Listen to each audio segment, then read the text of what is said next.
Hola de nuevo, soy Kenia y sean bienvenidos a un nuevo video. El día de hoy hablaremos sobre lo que son los jardines, en específico el islámico, el japonés y el francés y las diferencias que tienen entre ellos. Empezando con lo que es el jardín islámico, este se encuentra desarrollado en lo que es el cercano y el Medio Oriente y en los territorios ocupados por lo que son los árabes en la cuenca. Debido a lo que fue la escasez del agua y a la permanente insolación que había en estos lugares, se decidió inspirarse en lo que eran los oasis y de esta manera surgieron lo que son los jardines a diferentes niveles. Uno de estos niveles era el nivel de la sombra, que constaba de una plantación de árboles que protegían a todos contra el sol. Entre estos estaban las palmeras, los cipreses y los cedros. En cuanto a lo que es el nivel intermedio, este estaba conformado por lo que son las flores, como son los jazmines, las rosas, los limoneros o naranjos, entre otros. En cuanto a lo que es el nivel del agua, este estaba conformado un nivel más abajo y estaba ocupado por lo que son las fuentes y los canales que distribuían el agua tratando de ahorrarla y reciclarla. En cuanto al pavimento, este estaba diseñado para aprovechar lo que eran los rayos de luz que atravesasen el follaje. Aquí se hace hincapié en lo que es la variedad de materiales y texturas, como es la cerámica vidriada, el mármol que se combinaba con el ladrillo y la piedra. Cuando se tenía una perspectiva en el paisaje, el jardín acababa en un muro de arcos que controlaban lo que era el paso del viento. Estos arcos estaban parcialmente oscurecidos por lo que eran mashrabillas, que eran paredes perforadas que aceleraban lo que era el paso del viento, concentrándolos así en un tipo de estanque o un gran plato lleno de agua. Un ejemplo de este gran sistema hidráulico que poseían los árabes está en lo que es el Palacio del Generalife en la Alhambra, en Granada, que hace que fluya hacia las fuentes y que se deslice por los canales y de esta forma se riega lo que son las huertas a un nivel más bajo. En lo que es la Alhambra existe un acueducto de 10 kilómetros que trae el agua hacia las cisternas superiores desde una represa. De aquí lo que son las acequias que atraviesan el pavimento unen lo que son los estanques en un complejo flujo por gravedad. Por otro lado tenemos a lo que son los parterres, que están divididos por muros de contención, los cuales están atravesados por pequeños tubos de barro cocido. Estos están bloqueados sucesivamente por lo que es una simple piedra que permite el riego a cada nivel del jardín. En cuanto a lo que era la planeación de los jardines, estos se articulaban a partir de un conjunto de plazas en rotación llamadas ceibas. Esto formaba patrones poligonales o estrellados que eran característicos de este tipo de jardines. Esto mismo se repite pero a menor escala en otros jardines realizados con grupos de alicatados o azulejos y con pavimentos geométricos. En cuanto a lo que es su decoración, esta tenía motivos florales en lo que eran las paredes y estuco con escritura cúfica que ampliaba su profusión en lo que eran las hojas entrelazadas. Existen varios jardines, pero entre los que están mejor conservados se encuentran en lo que es el territorio europeo, donde anteriormente estuvo ocupado por los árabes. Por ejemplo, en España tenemos lo que son los jardines de la Alhambra en Granada. Sin lugar a duda, el jardín más espléndido e inolvidable de lo que es la España musulmana es el Generalife, como ya había mencionado. El jardín islámico principalmente se inscribió en lo que fue la tradición que procedía a la Persia sasánida. Los jardines más bellos de los primeros siglos de Hijra se lograron en lo que fue el Irán musulmán. De este periodo son dignos de mencionar lo que son los jardines omeyas y a su vez inspirados en lo que fueron los jardines persas. En lo que era el jardín andaluz, la idea del jardín era más extendida que en otras regiones del mundo islámico, pues era huerto y jardín a la vez y también era un campo de experiencias botánicas. En lo que eran las albercas andalusíes habían lo que eran plantas acuáticas, como podemos ver en lo que es el jardín del Partal y en el patio de los Arayanes de lo que es la Alhambra. Ahora bien, hablaremos sobre lo que son los jardines japoneses. Estos tenían como objetivo el capturar lo que era la belleza natural de la naturaleza, es por ello que optaban por buscar formas irregulares.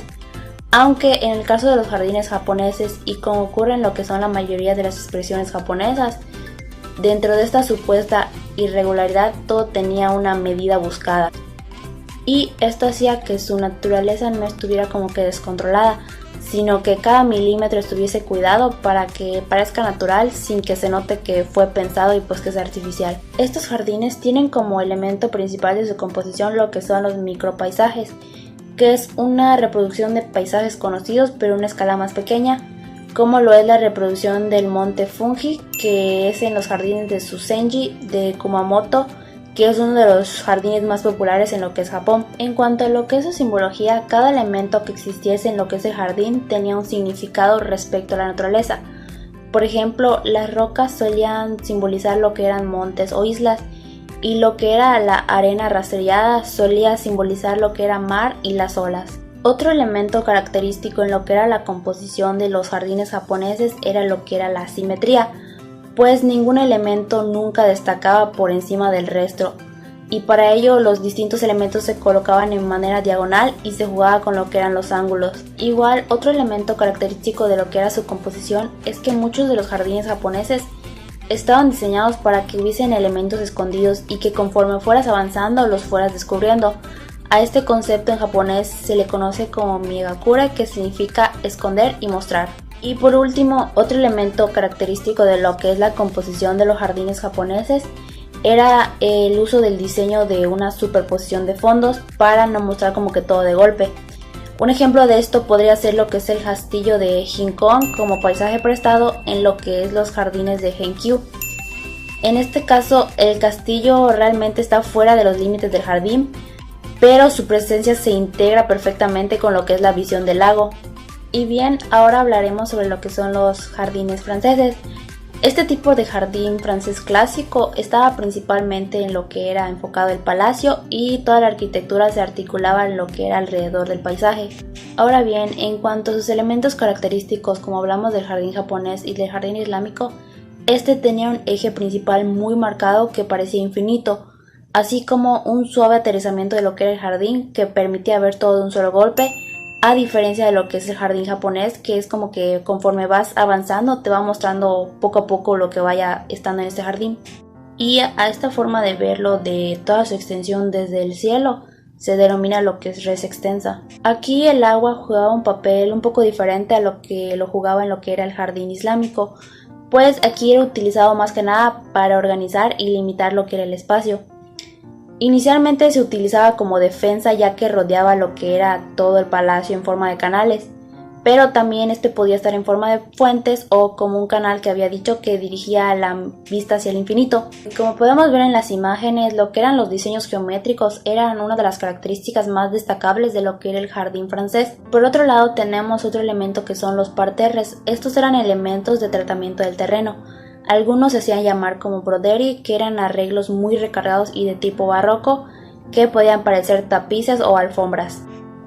Pero así como habían elementos muy recargados, existían otros más sencillos que estaban constituidos por lo que eran césped, líneas sin césped y otras especies arbóreas.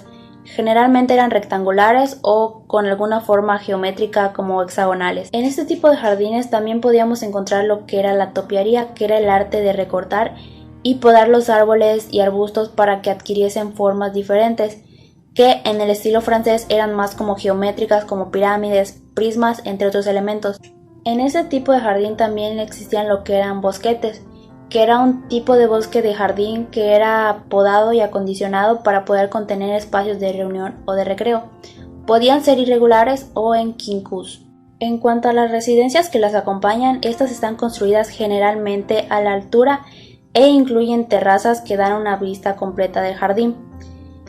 En cuanto a sus paseos, estos son generalmente rectilíneos. Y en cuanto a la decoración, este era un elemento muy importante en lo que era la composición arquitectónica de lo que era el jardín clásico francés, más que en cualquier otro tipo de jardín, pues hacía uso abundante de lo que eran pérgolas, bancos, esculturas, lámparas, escaleras, cubiertas, entre otros elementos. Y ya que estamos hablando de jardines, les mostraré los 5 jardines más bellos de lo que es todo el mundo.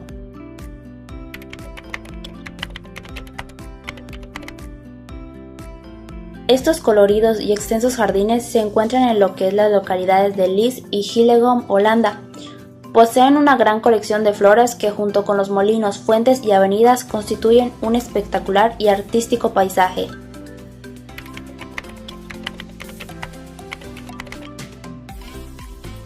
Estos jardines parecen sacados de un cuento de hadas, pues son uno de los más bellos del planeta. Se encuentran en lo que es la localidad de Brentwood Bay en Columbia Británica, concretamente en lo que es la isla de Vancouver en Canadá. Estos han sido considerados como Sitio Histórico Nacional de Canadá, creados por Jenny Butchers.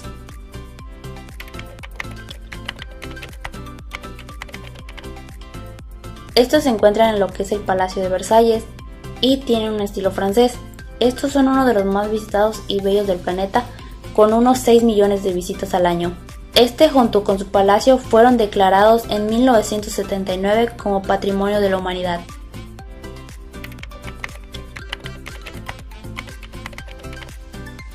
Este jardín renacentista se encuentra situado en lo que es la localidad de Tivoli, Italia. El eje central de estos jardines es el agua, existiendo numerosas fuentes, cascadas y juegos de agua debido al desnivel del terreno.